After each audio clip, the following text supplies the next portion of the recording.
Hi everyone, Jay here again. Still working with my November palette. If you want to, you can go to the website link I give in the description and download these for yourself. I've done a little palette for each month, and I did a video the other day using some of these colors, and I decided to change things up a little bit with this one. I'm intending to stick with these yellows here and maybe this neutral here, but that can always change. I was trying to match up this color here, and I found this Inktense pencil which actually matches very well. It's called Oak. And I have some of this stuff here, which actually matches very well. But I may tint this with the yellow. But here's the color I'm interested in working with today, in addition to these yellows and the neutral, is this purple. It may look black to you, but that is really a dark purple. And I have a purple that I have mixed up. And I'll show you here. This is the jar. I use these jars to mix up certain colors of paint. When I get a color I like, I mix up more of it and put it in the jar and then label it. So this is dioxazine purple, which is straight out of the tube. It's a very strong purple, too strong, which is why I started mixing it with others to see what I could get. And I actually mixed it with Titan Buff, Payne's Gray, and Ivory Black to get this more muted purple. It's dark, but it's very muted. As far as whether it will go with this, it's awful darn close, the shade of it. Might have to add a little more black to it, but I love this. I use this in all my sky paintings I do in the clouds, and so I've got a big jar of this mixed up. And I remember the second time I had to mix it, and I don't know the ratio of these colors. I started with a little bit of purple and then added this and then had to add more and then added that and had to add more, and it just grew. So this got a big jar.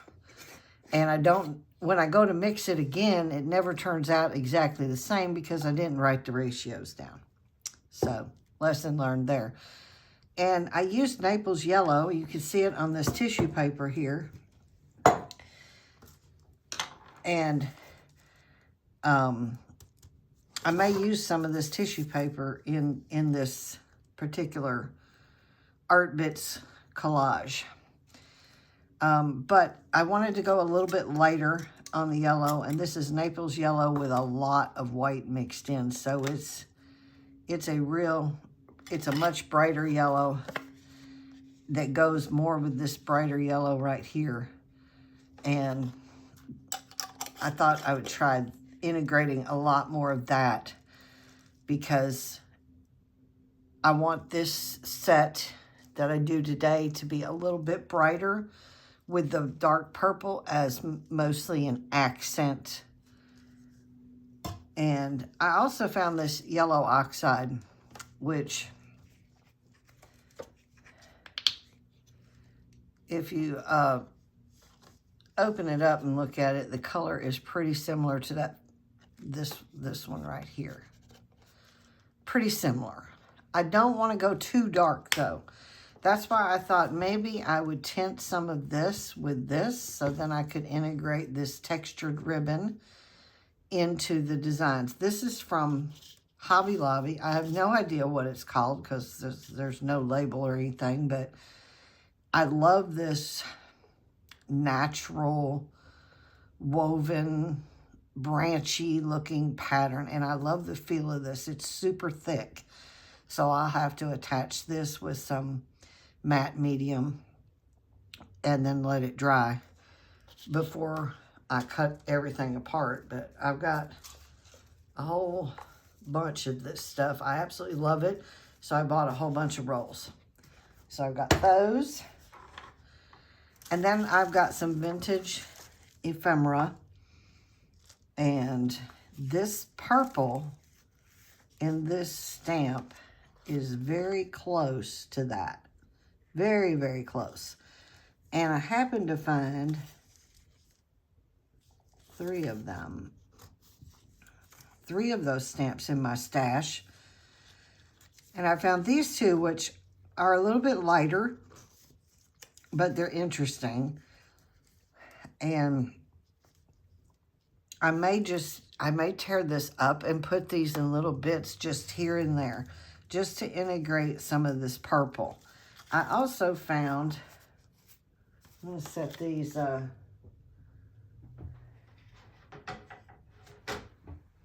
going to just set these over here. I have a tray somewhere. It's got other stuff in it, so I'm just going to set them over here. I found these other 2 stamps, which also have some purple. Now, this purple's a little brighter than that. And this purple's dark and matches, especially in the corners. But I didn't really want to mess these up because when you put it on here and then you cut it apart, which I cut from the back where I've drawn my grid to get my 3-inch squares, I may end up cutting the subject in half. And I kind of thought if these turn out okay, perhaps I could mount part of one of these on one of the squares when it's done as a focal point, maybe, and work it in and use this as a background, maybe. I don't really know. I just thought they were pretty. They inspire me, especially the colors in this one with the owl. This one's a little bright, but these colors with the owl are the perfect shades with the gold and the purple.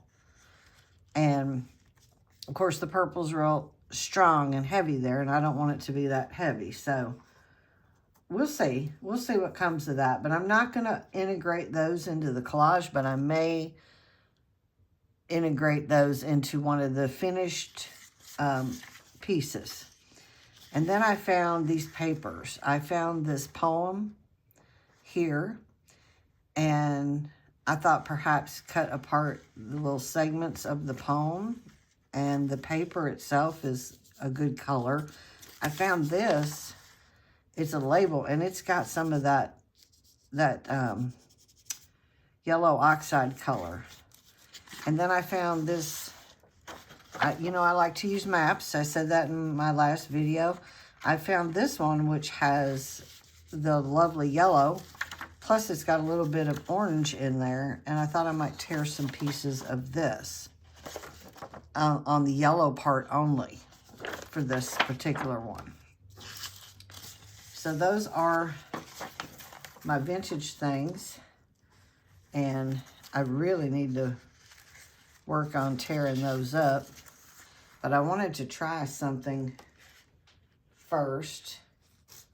Let me put my palette over here and put this over here, and I don't know why I have the scissors here because I'm nowhere near ready to cut. Now, once again, I'm working on a 9x12, and I hope I'm over far enough where you can see things. I'm working on a 9x12 sheet of watercolor paper, and I've marked it out on the back to be 12 3-inch squares, like I did in the first video. But this time I'm hoping the colors will be a little different. So I'll be working on the front. When it's dry, then I will cut it apart from the back. But one thing I wanted to do is something with this tissue paper. I want to only work with one sheet. This was leftover paint that was on the roller, the brayer from the other day. Sorry if I moved you. So when I have leftover paint on my palette, I like to roll it out on something, either another piece of paper, a piece of tissue paper, sometimes brown packing paper, just whatever I have nearby, because then these can be used in new works of art. But what I really wanted to try was cutting a piece of this and trying to get some of that yellow oxide on it. And I have no idea how much of this I would use throughout the whole collage, so I'm just going to cut a fairly decent sized piece off. Move this out of the way. And what I wanted to do was see if I could put the paint on top of this and let the pattern come through here. And this is the yellow oxide. This is the lighter Naples yellow, and I just wanted to see how this would look. And I didn't know about I think brayering it's not going to work.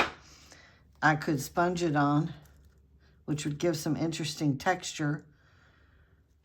I could brush it on, which would make it a lot more smooth and a lot thicker. I may just try the sponge at first, just to see what happens. And I'm just going to squirt a little bit over here on my palette, just a tiny little dab. And this is just a little sea sponge that I've cut into squares. It was a much bigger sponge. And I also use these kitchen sponges for some things too. I'm just going to dab this in that yellow oxide. And I'm going to pick a spot here where there's some lighter yellow colors already, and maybe even some of the white here by the corner. So I'm hoping you can see that. And I'm just going to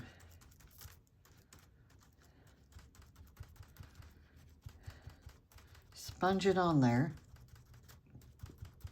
Trying not to move it. Let me pick up some more.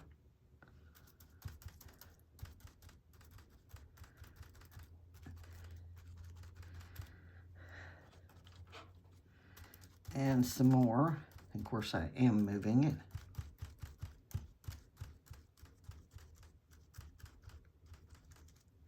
And I can even go outwards from it a little bit. No set way to do any of this. And I can move it. Let me pick it up, see what I'm getting. Oh, look at that fun pattern. Let's turn it this way.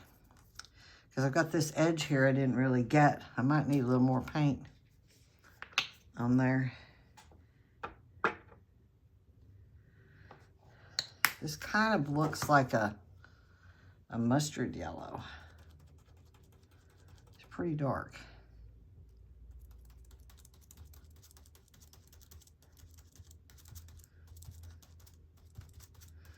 It won't take this tissue paper long to dry at all. So while I'm doing some other things, it can be drying. But this might be a fun way, let's move this, to get this color in the design, because now that ribbon, which was this brown color, is now this color. And that will be fun to integrate bits of that in there. And it made the fun pattern on the tissue paper, which I can extend that out. You know, I don't like to waste paint. So some of this tissue paper can have both colors on it.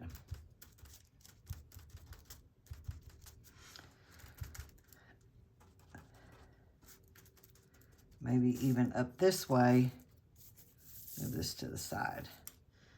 Let that dry. Maybe even up this way, just go spread out a little bit with the sponge. And this is just regular tissue paper. This is not the, what they call the wet strength tissue paper. I don't have any of that. But it works. It works to integrate some interest and some fun. That's kind of cool. So I'm going to put that in the water And I'm going to put this whole thing behind me on a table to dry while I start working on some of these other things. But that'll give me some fun little bits of yellow in there. Now, we're faced with a blank sheet of paper, which you know I do not like.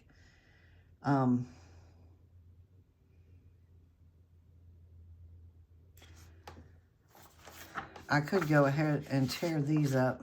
Actually, I'll wait till that's a little bit dry, because what I want to do is maybe just take this oak Inktense pencil and, I don't know, just make some squigglies on here. Now these are water activated.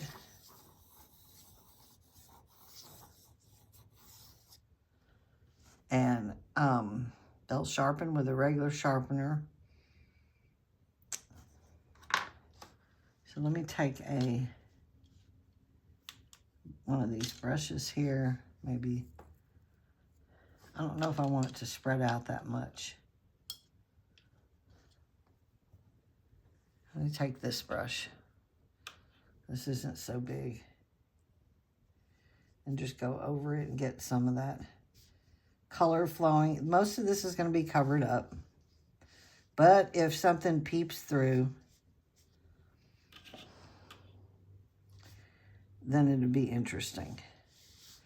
Now, the Inktense pencils, as you can see, when you use them, it's grainy when you apply it dry to the paper, and when you wet it, the color moves. But some of that graininess still stays there unless you work it and work it and work it. But it's very nice. It's like a watercolor on steroids, I guess, because they're brighter than the watercolors and a little bit more richer because they're inky. Maybe fill in some of these circles here. Not that that makes a difference, but this shows you how these work. So if you were doing a painting with them, you can color with the pencils and then wet them. And they'll layer on top of each other, and you can even layer lights on top of darks, and as well as darks on lights, and get some interesting layered color combinations. But you can see the graininess still appears. If I was scrubbing with a very hard brush, it may dissolve a little bit better. This is a soft brush, and I don't really want to scrub it. And I don't really want to overwork it. Like I said, you won't see much of this anyway, if any of it. And the last one, the charcoal marks I made with the gesso at the beginning like this, I don't think you saw any of them. And the more water, the lighter the color will be. But it's just a way, this is just a way to get something on paper.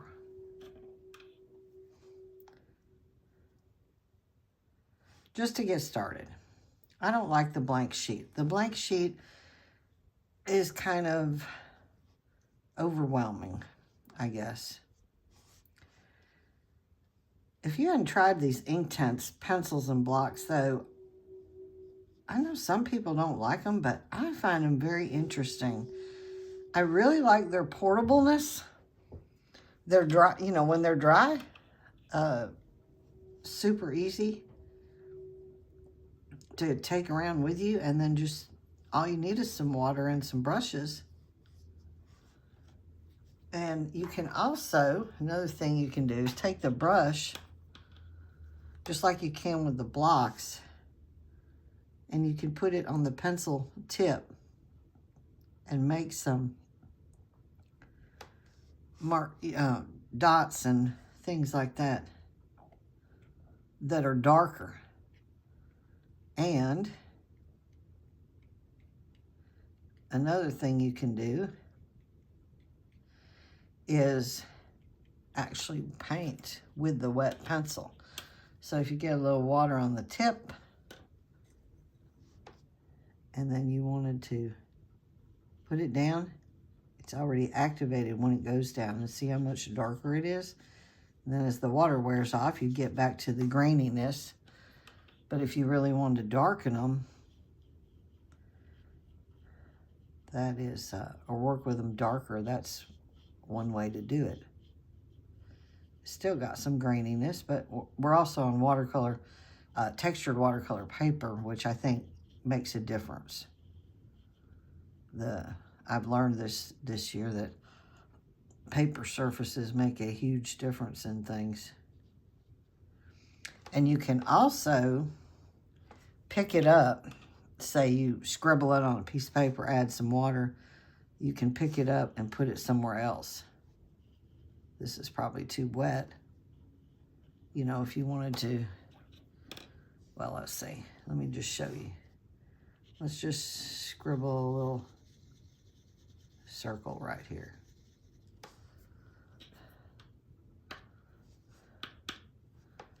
Get it wet.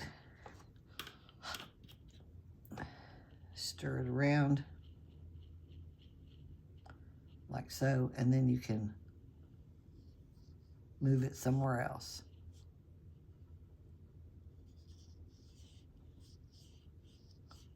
Like that. It's a very interesting medium, and I've had these for a while, and I haven't really played with them much. So since my goal this year with my Art Bits series is to play with things in my studio and actually create with what I have, I decided I was really going to work more with these because they're not the cheapest art supply. Spent a pretty good amount of money on them. And I don't know, they're interesting to me. They're just interesting. So now I want to sit here and color in circles. Circles that you probably won't even see when I get done with everything. But that's part of the fun. It's the meditative process of just sitting here and playing with different things. And seeing what you can get out of it.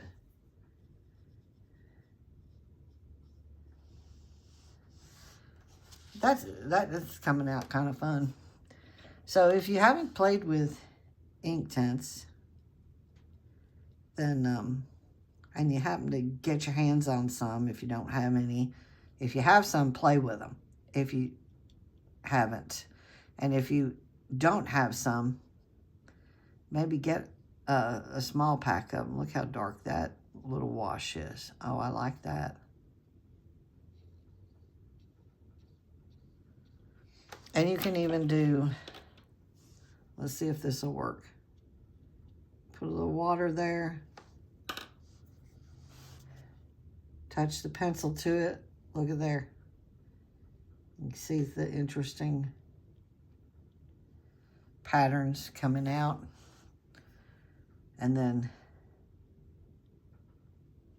you can move it around or leave it there. They're a lot of fun, and they're permanent.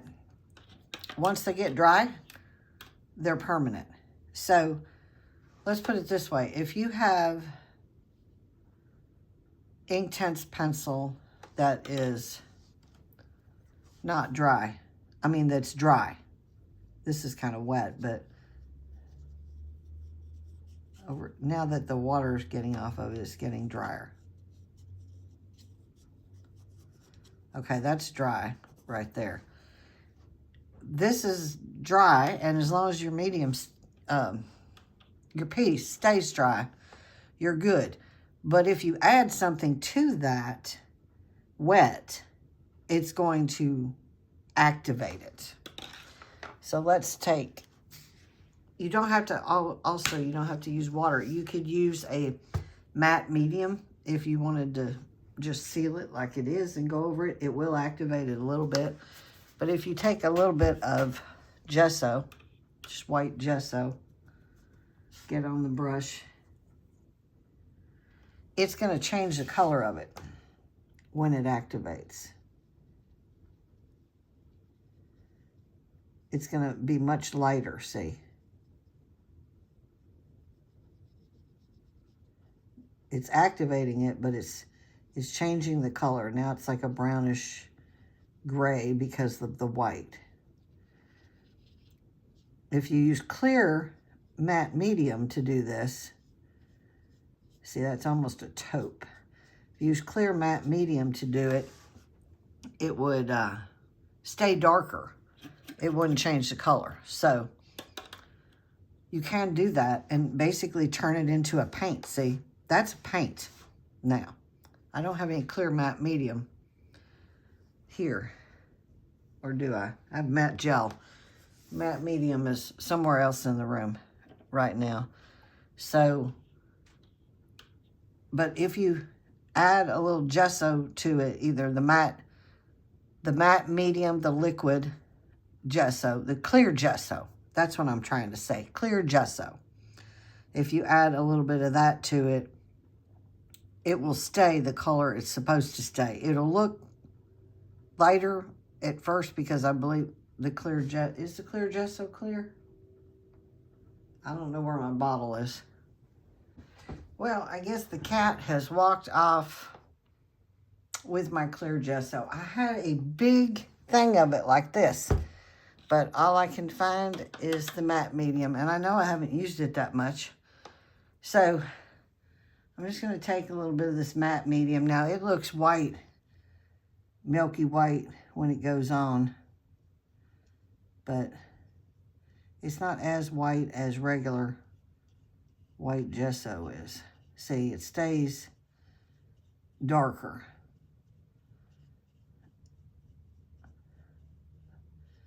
So it will dry a little differently, where this, when you mix it with white, looks like the paint.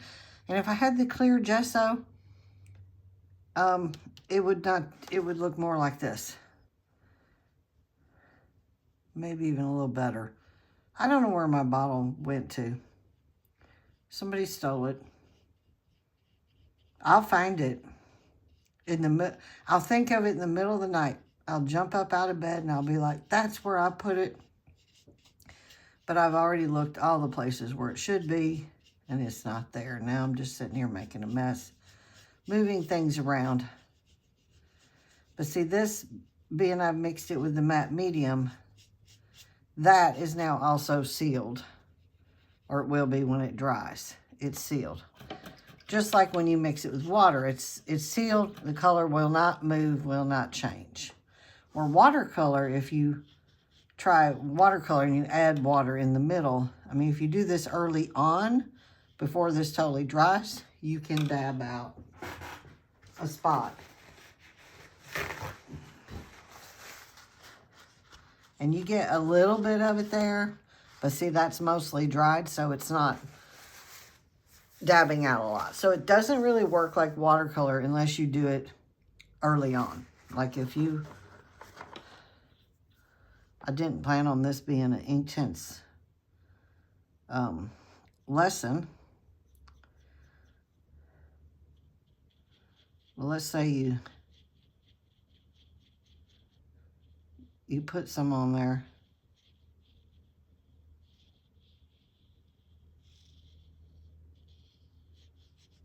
Like that. And if you get it before it gets totally dry, and add, say, a little water in there, you'll get that water spot more like you would with watercolor, see? It'll pull it back off. But once it's dry, it's not going to pull it back off. So that's something to remember with Inktense.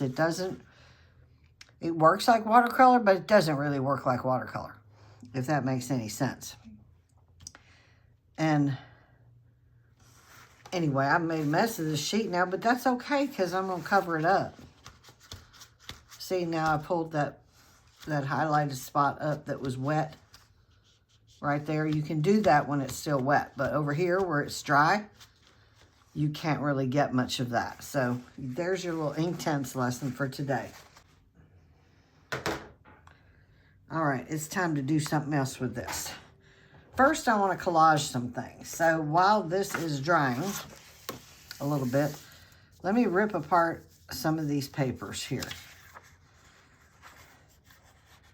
Trying not to think too much, but I do like these little patterns in here.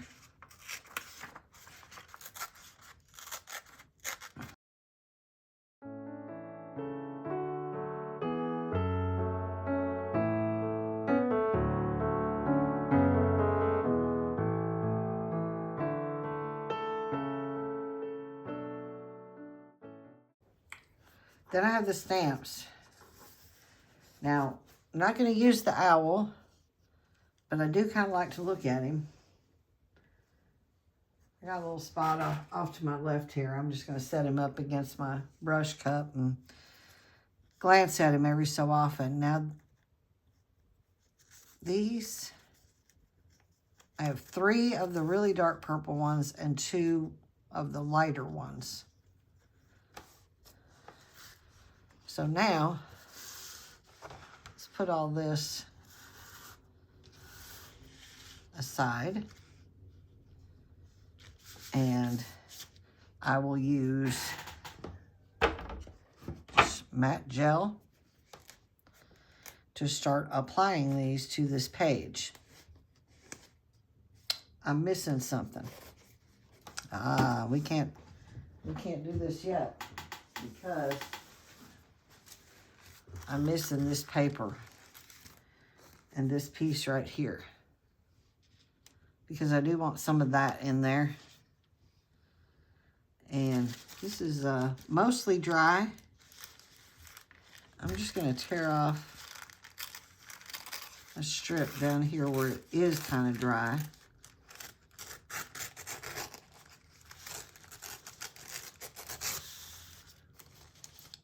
And maybe tear off these little white edges.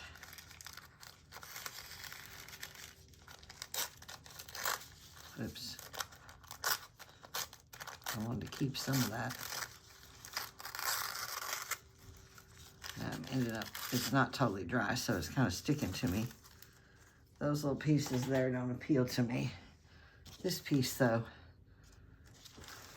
I could work into some of this, and maybe some of this area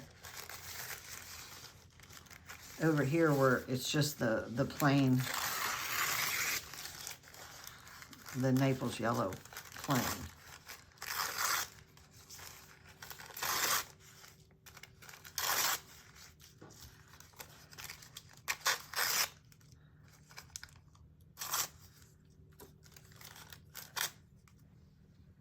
Need that piece. I'll save the rest of that for another project because I'm working on November for a while.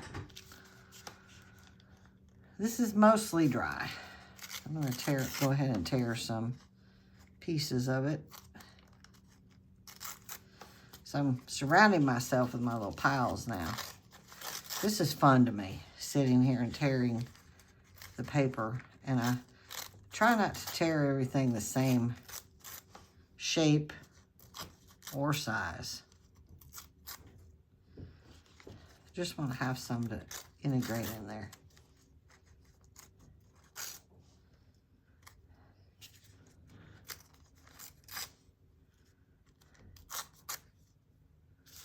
And then these pieces, I'm going to tear these up to a little smaller sizes.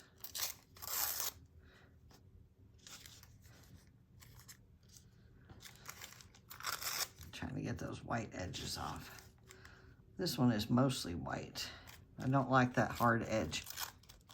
This is why I tear the edges.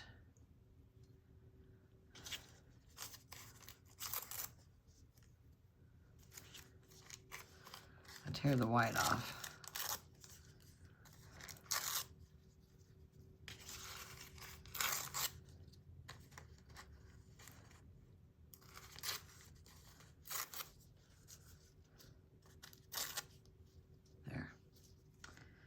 these pieces here.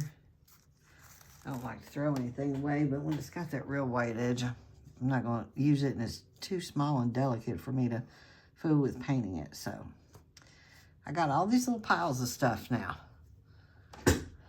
and hopefully you can see that.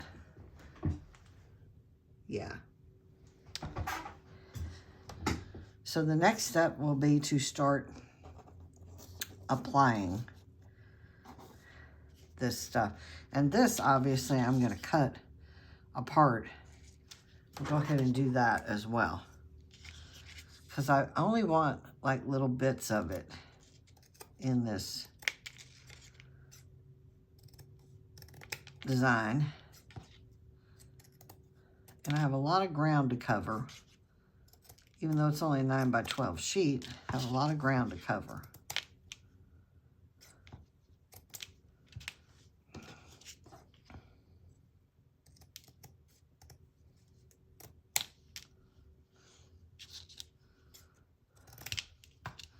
Of course, some of it's flipping upside down and it'll show the other side, but you know, that's okay. They look branchy. So now I got a bunch of little pieces of that.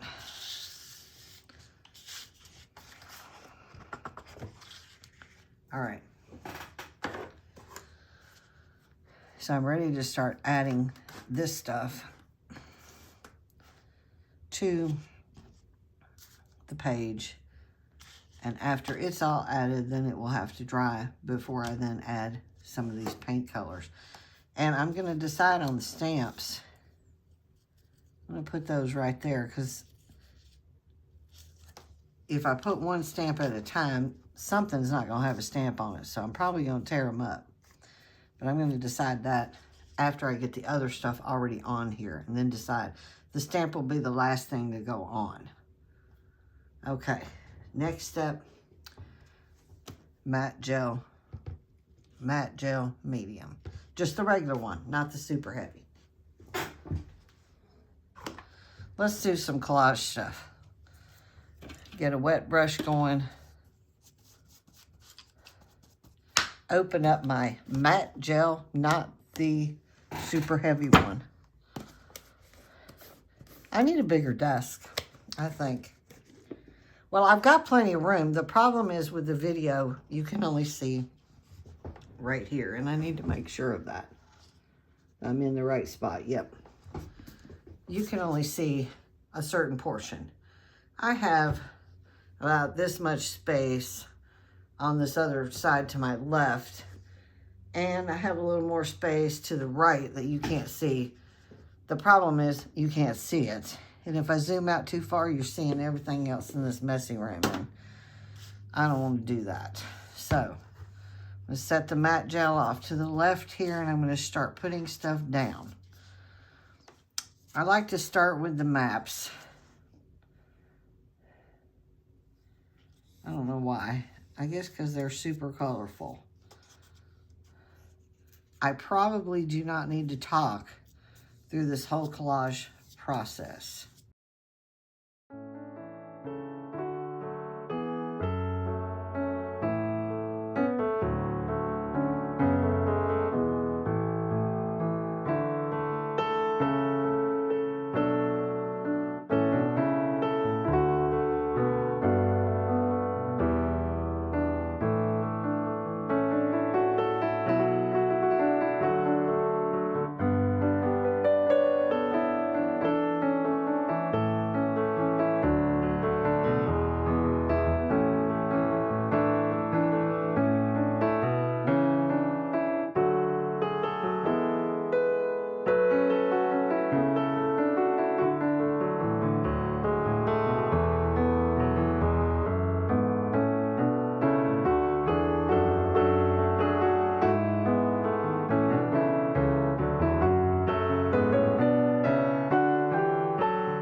All right, we're mostly dry.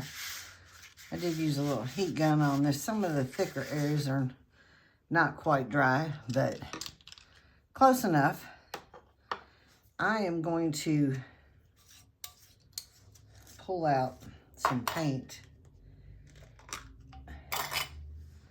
and see which direction I'm going to go here. I'm just going to put a little bit out right now. I also am going to integrate this titanium white gray mix that I used in the last video. I still don't know what gray. It might have been titanium white mixed with neutral gray dark, number 5 maybe, because I have several of those here. I'm not really sure. I can't remember, but it's a nice neutral that matches this right here. See? That matches this right here. So it's a nice neutral to have available. And I'm just going to put out a little bit of these other colors because, like I said, I don't want to overdo this.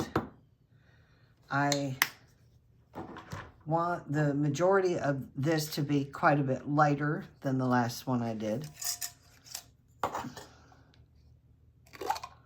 Let me get this a little purple mix out here. I won't need a whole lot of that, honestly. Very little, so I'm gonna put some back. The nice thing about these jars, first of all, you get them at Walmart in different sizes, like this. But the nice thing about them is whatever you mix up and put in there will stay for years. Some of these I have had for years of my jars. And I have them sitting over here. I know you can't see it, but I have a rotating spice rack. It's got like a circle, arms coming up, another circle, and another circle. I think I got it from Wayfair. But it rotates, and I have the little jars sitting on there, so I can look over there and glance at my little jars anytime and see the colors. A lot of the times when they're in a tube like this, you can't really see the color unless you see this tiny little spot right here. Winsor & Newton has the color kind of obvious. Liquitex has the color pretty obvious. You can see through there, but the jars is mostly for mixing paint, except one time I did have a paint that the tube would not, the lid cracked, the tube wouldn't close back. So I squirted the whole tube of paint into a jar and labeled it. So I didn't have to fool with that and worry about the whole tube drying out. So what I'm going to try to do now, I'm going to use my small brush here. It's just a small flat brush. It's kind of real wiry and rough. It's very good for dry brushing. I'm going to grab a paper towel because if I get too much paint on the brush, I want to brush it off. And the color I'm most concerned with is the purple because I don't want to overdo it on the purple. But I'm also the most concerned with this yellow. I don't want that to be too strong. It's already pretty strong in here. So this lighter yellow and this titanium white gray mix is going to help neutralize all of that. I think I'll start with the purple. Just get a little teeny bit on the brush and maybe go around some of these stamp areas with it. Not all the way around it, just somewhat. Oops, I almost covered that one up. See, this is where you learn whether you're going to have a light hand or a heavy hand.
I'd say it's hitting right on point.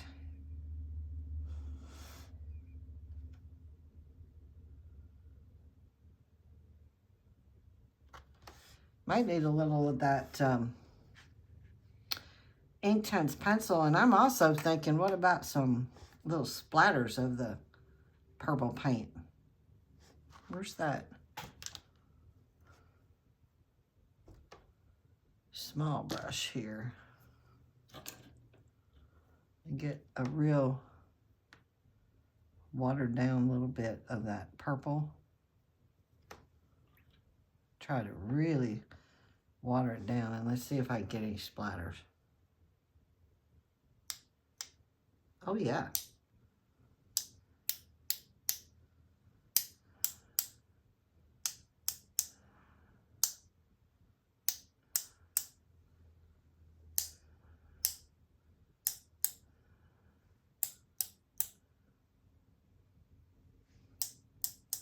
They're tiny, but oh, that's making it look interesting. Let's try a little bit more of those. There's a few spots here where there's kind of nothingness.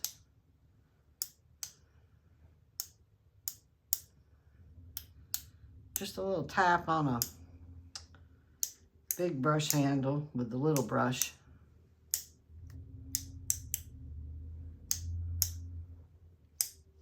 Need some in the center there. Okay, that's interesting. Now, where's that pencil? The Inktense Oak. I want it a little sharper. I sharpen it with one of these, which came with my color pencils. Only sharpen it when dry, I might add.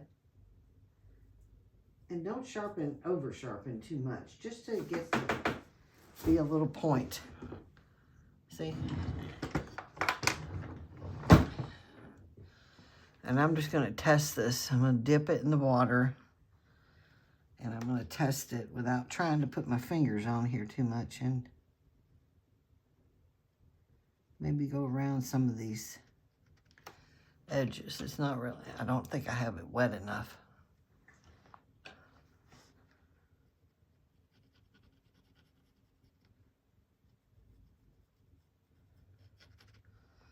That's kind of interesting. Where's that little brush?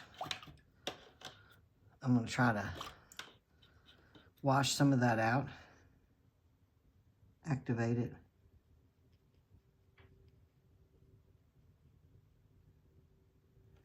And just see what kind of look I get.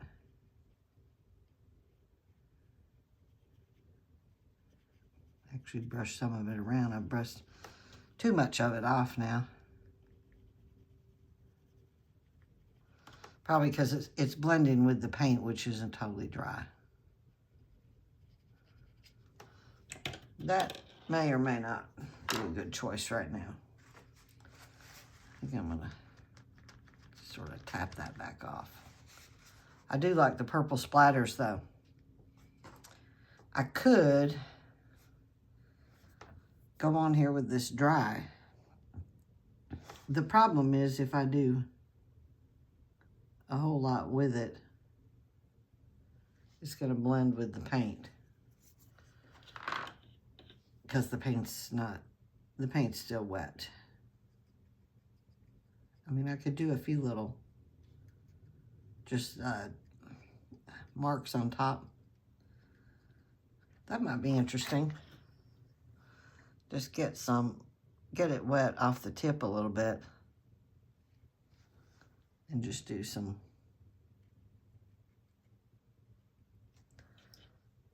little marks without actually blending it, just so to make these watermarks.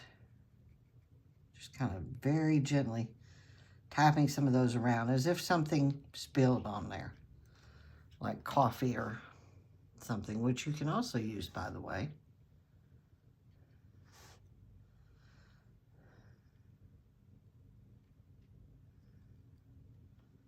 And if they're too dark,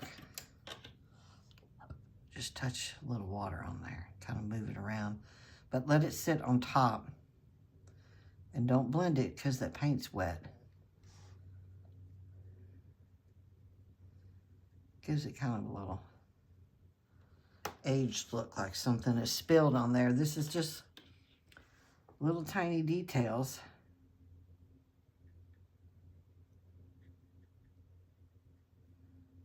That can just make a difference.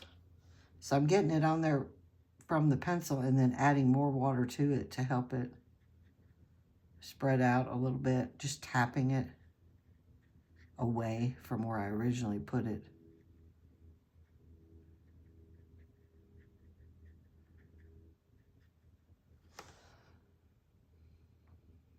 I like that.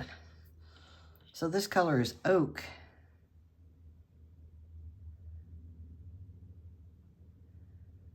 See how dark it's going on?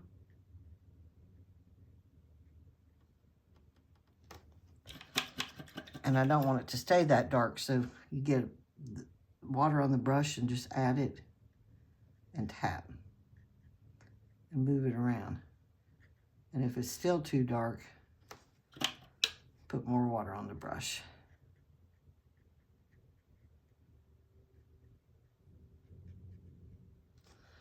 And just keep adding water onto it to help spread it out. And it'll leave those little water marks, but they'll be darker thanks to the ink tints. This one here is way too dark, so just kind of move that around with a big drop of water. You can also touch the pencil into it if you wanted to add some more in a certain spot. Gives it that water-stained look. See, this one's already dried right there.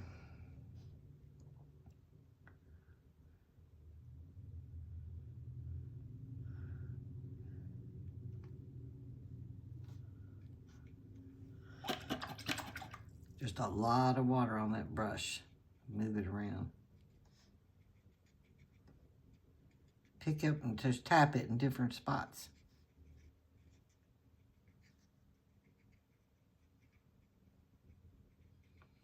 And it creates that nice, cool, stained look. Giving it that vintage feel like I like.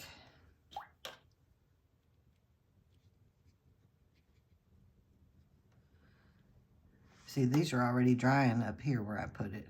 That one's not, but this one has, and these are pretty close to drying. And I try to put it in various spots because when it's cut up, you're not going to know. I mean, it's not like you could do it after it's cut up if you wanted to. There's no set rules about how I'm doing any of this. It's just going on the fly. See what happens. Some places will be darker than others. And that's okay. But yeah, it's giving it that aged, stained look, which I guess it is stained because I'm staining it.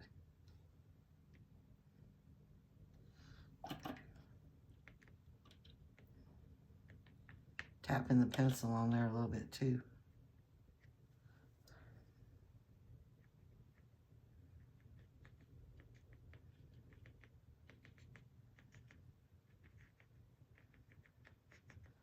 I guess you would call this a controlled stain.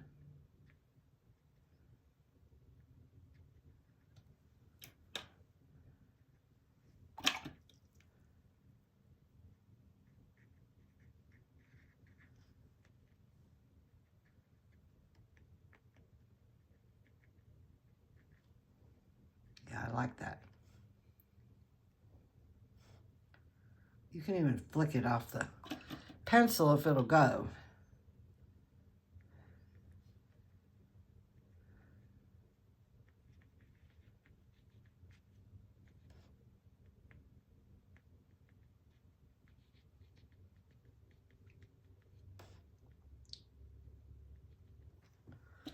Yep, this is fun. This is fun. Maybe some right here. Around this edge.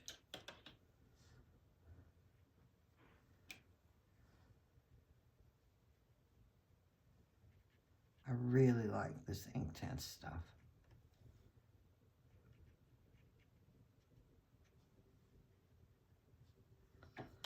Really, really like it. Did not think I would when I first got them. I don't know why. I guess because they're like, especially when I first got the pencils. And so the pencils, you know, well, you may not know, but I was a color pencil artist for many years, working on exclusively color pencil. And then eventually went to acrylics and then went to pastels and just tried all different kinds of things. And the Inktense pencils, I guess I expected that they would act like color pencils. And they don't. They don't act like color pencils. In a way, if you use them dry, they do. But, and they don't act like watercolor. They're very strange. But you know, that's what makes them interesting. They're very unique. And I'm not getting paid anything for talking about Inktense. They didn't pay me to say anything, but I really like them. I've done a couple of whole pieces of art with Inktense, both blocks and pencils. As, you know, whole, geez, I think it was 12 by 15 paintings. Something like that. And I really like the way they turned out when they're dry. I like the way they move when they're wet too, like this. And you just add water and make it bubble up and make it disappear if you want to, make it move.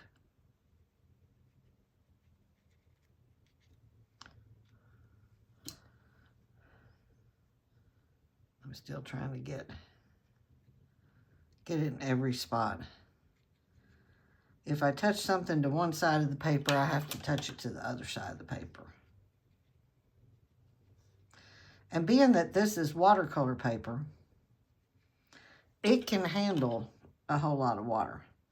Now, if you're working on a paper that is not watercolor paper, like for instance, my journal pages over there that I put extra paint on and do some painting on, it's not, I mean, you can use watercolors and Inktense on them, definitely, to some extent, but it is not a thick watercolor paper. And this is not super thick, this particular one.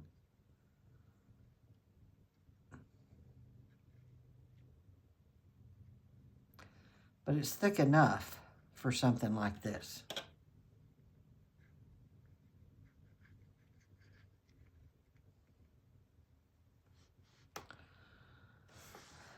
I think that's starting to look pretty interesting.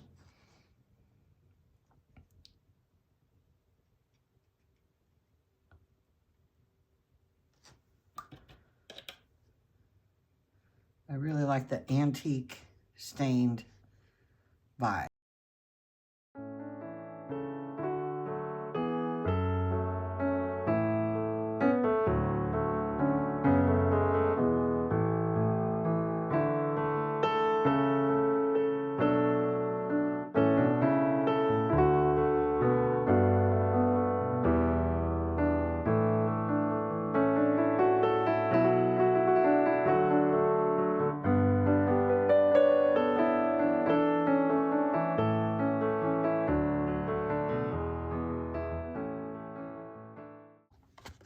Well, it's pretty much dry. I do think it goes pretty well with the palette. What do you think? I think it's pretty close. It's definitely lighter than the one I did in the last video. So now I'm going to cut it apart. And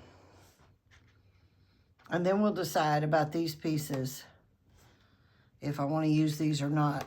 They're a little darker, but you know, I like to add gold to my things, so I'm thinking maybe touch this with a little bit of gold on top after adding it on. Maybe. I got a little something right there. I don't know what that is. A little random bit of something. So I'm going to flip this, and using the grid I drew on the back. Now I'm doing 3-inch because this is 9x12 sheet. That way I can use every bit of it. But I have other projects where I do larger sizes. Like I might do 6x6. And if I did 6x6 inches, I'd get 2 of those and have some extras.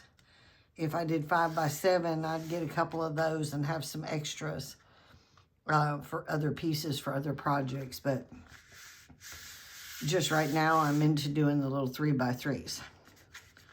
So I'm going to cut this apart now.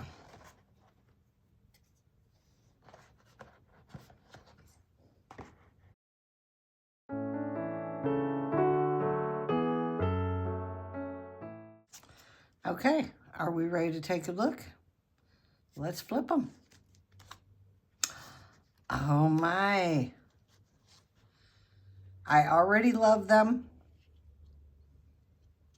Look how cool.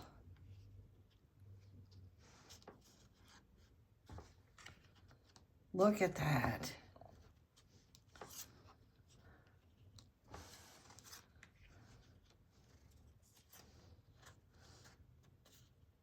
I like to try to turn them which way I might want them when I lay them out.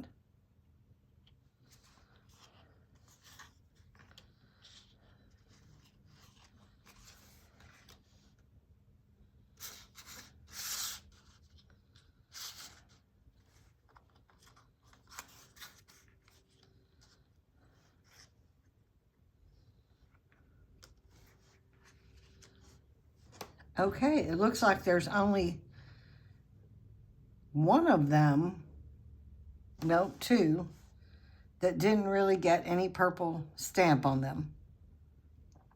This one has a little bit of purple, just a little bit. But those are so cool, and they do go with the palette. Now I need to decide if I want to put a swoosh of paint on each one, or if I want to put these on, these little textured pieces. Let's see.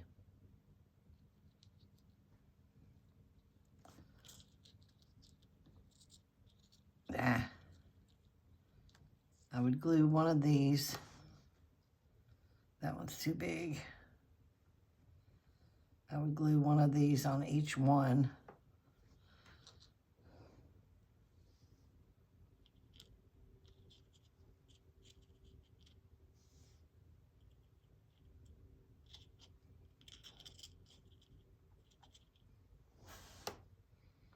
They look kind of interesting with that on there.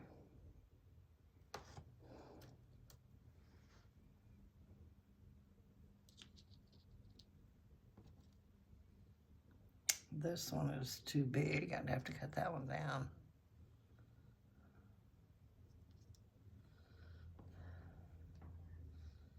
I don't really have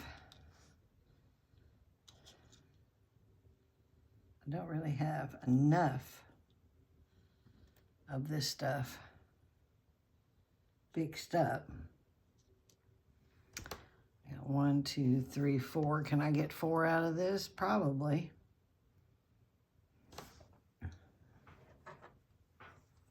Let's see. Let me cut this one diagonal.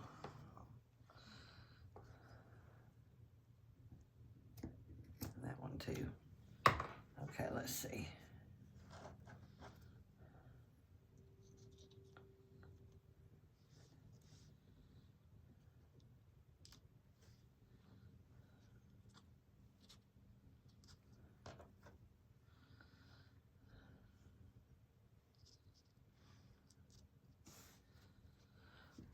Now let me stand up and look at them. I don't know. I don't know if I like those on there. If they were the bright gold, maybe I should tint them with the gold and then put them on there.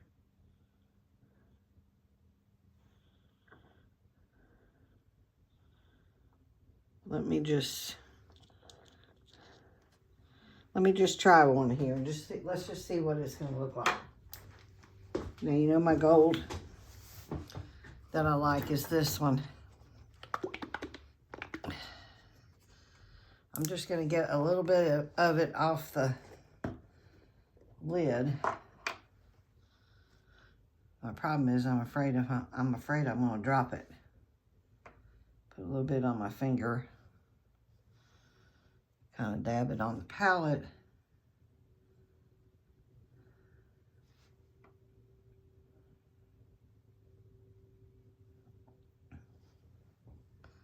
I put a little gold on it. I don't know. I don't think I like that. It's not speaking to me on this one. The gold is speaking to me, but not on these, not with these colored in this manner. So I may put these aside for another project. I think that's just, for this one, I wanted them to be lighter, and I kind of want them to have a lighter feel and not quite so textured. They already have a little texture from the collage work. And I think for small pieces like this lacy stuff may be overdoing it, but I can save these because I plan on doing a larger piece, and maybe with a different, maybe with the darker paint color instead of the more of the browns instead of the golden colors, because that's gold as well, or maybe just white. Maybe white would be the way to go with something like that. Maybe coloring them that color wasn't the best idea. But now what to do with these? Do I add a swoosh of the corresponding paint colors? Or how about,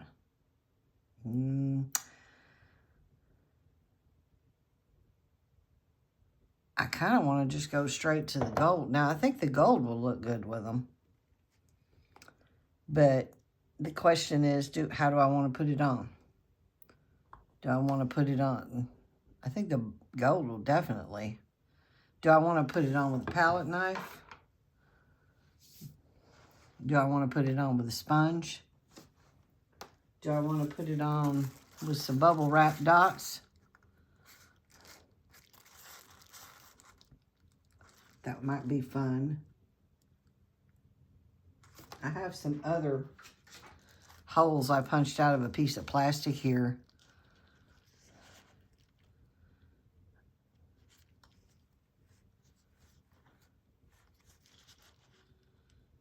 Could maybe shoot. Decisions. Do I want to go with white? This is the gray on the bubble wrap dots. And there's the white.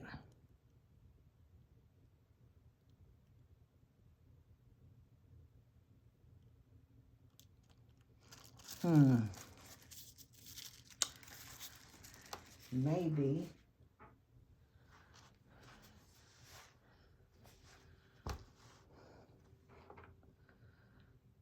Maybe I'll just put a little gold on with the palette knife.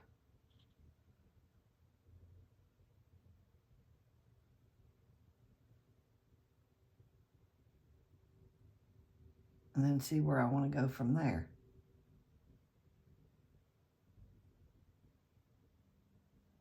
Or I have this other fun little tool here. I don't even know what it is, but I dip this in the gold sometimes and make dots. Let me try that on just this bottom one here.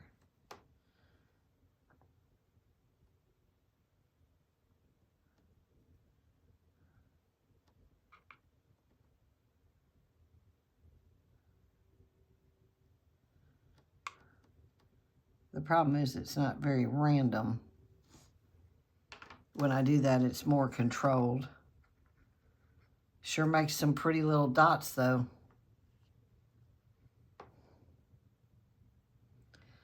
But it's keeping them light.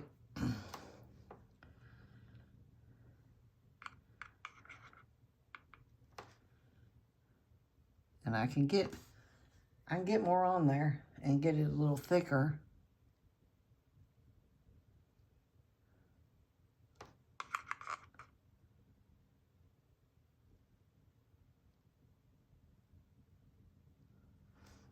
This takes a while though.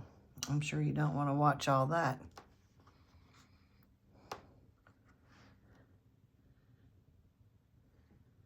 But I do like that look with the dots. I'm trying to decide though if I want to add anything else.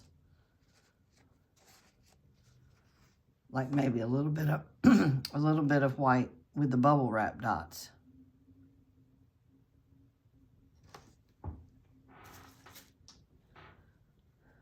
Or I hate to mess them up. Okay, I like the gold dots, so I think that's what I'm gonna do. It's just, let me see if you can see this. Right there, it's just the right amount of gold shimmer without overdoing it. So I think I'm going to do that. I'm not going to video that process because you'll get bored sitting there watching me do that. But after I get done and they get dry, I will come back and show them to you. Okay, I believe they are all dry now. They seem to be. And they all have the little gold dots. Let's see if I can get it where you can see it. See them reflecting. And they are super, super duper precious. I love all of them. And in comparing them to the ones I made the other day, you can see the similarities in the, let me move some of them down. You can see similarities, but they're different because they're different colors. But the colors are all from the same palette. So you can see the differences though. These have much more texture in them. They have that heavy, that lace texture in there. They have a little bit more heavy marks with the gold. So they're different, but they're still all made with the same palettes. It's just the different colors. Now, in these, I know every time I do one, the new one that I do, the new sheet that I do and I cut apart is like my all-time favorite. Every single time.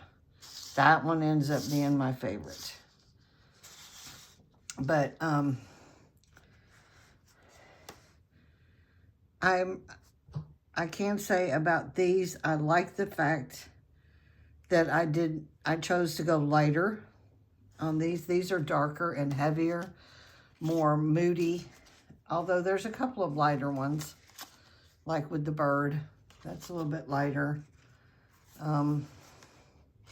So they're moodier, they're more abstract. Well, they're all abstract, but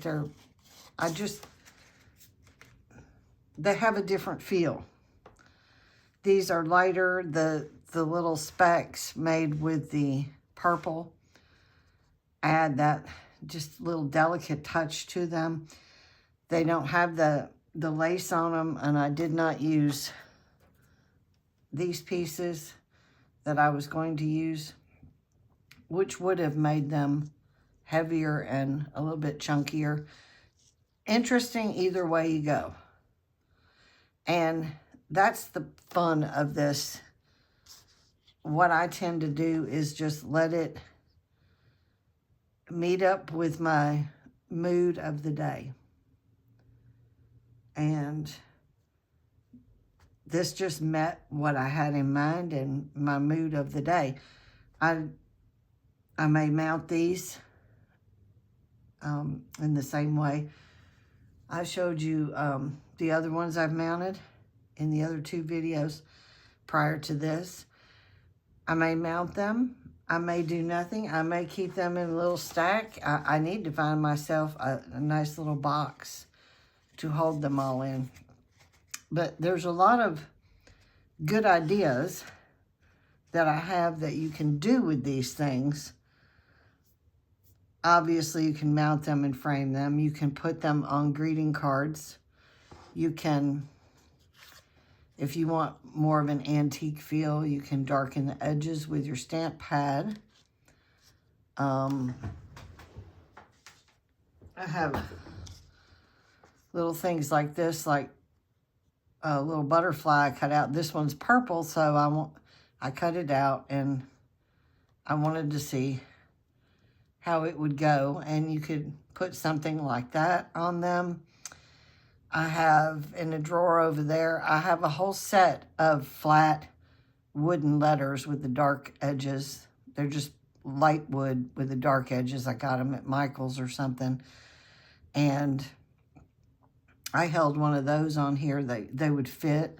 You could spell out a name, a word like love, blessed, whatever word speaks to you at the time, and you could mount the letter, you could paint the letters and then mount letter on each one, and then have a frame long enough to hold the word, and then mount them next to each other. There's a lot of creative things you can do with them, but you don't have to do anything.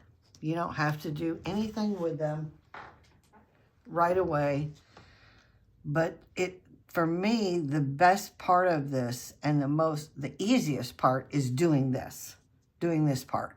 Once it comes to doing something with it, then usually I'm doing something with it because I want to sell something and put it in my booth. And then it becomes a little bit more particular because I want it to be perfect.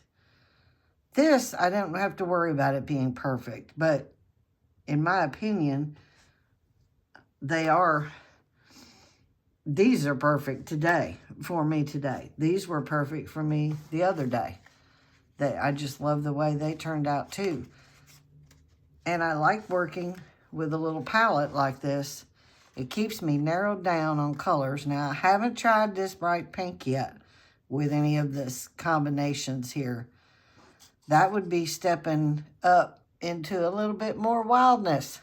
Not sure if I'm ready to go there yet, but today I just felt light and airy, but I love that little dark purple, and I wanted to try that. And I'm just really lucky I found those stamps because they really make these. I mean, I did not add a whole lot of purple paint. I added a little bit, but not much. And I just really like that little pop of purple. So I'm going to stew on these for a while. I'm not sure what I'm going to do with them, if I'm going to mount them separately together on cards. But I'm just going to keep them right here, keep my little piles going. And when I get ready to do something, they'll be here and ready to go. But I have to be in the right mood to do that. This, I can just sit down no matter what mood I'm in and play on the paper and then cut them up, turn them over, add little accents, heavy accents, tiny accents. These called for tiny accents, so that's why the little gold dots. And it's very meditative to me to sit there and put every little dot on. I just really enjoyed doing that process. I enjoyed doing the whole process, but these are done. I'm very happy with the way they turned out.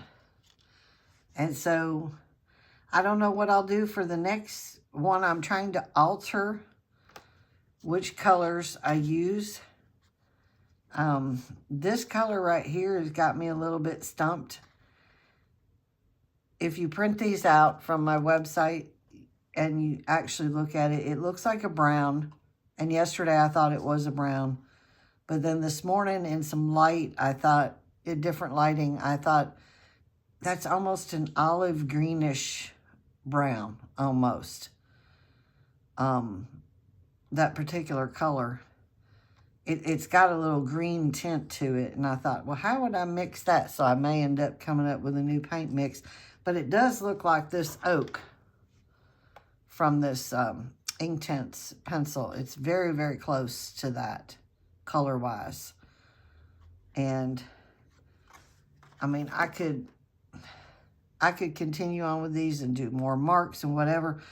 But I've learned if I'm continuing on just to be doing something more, sometimes less is more.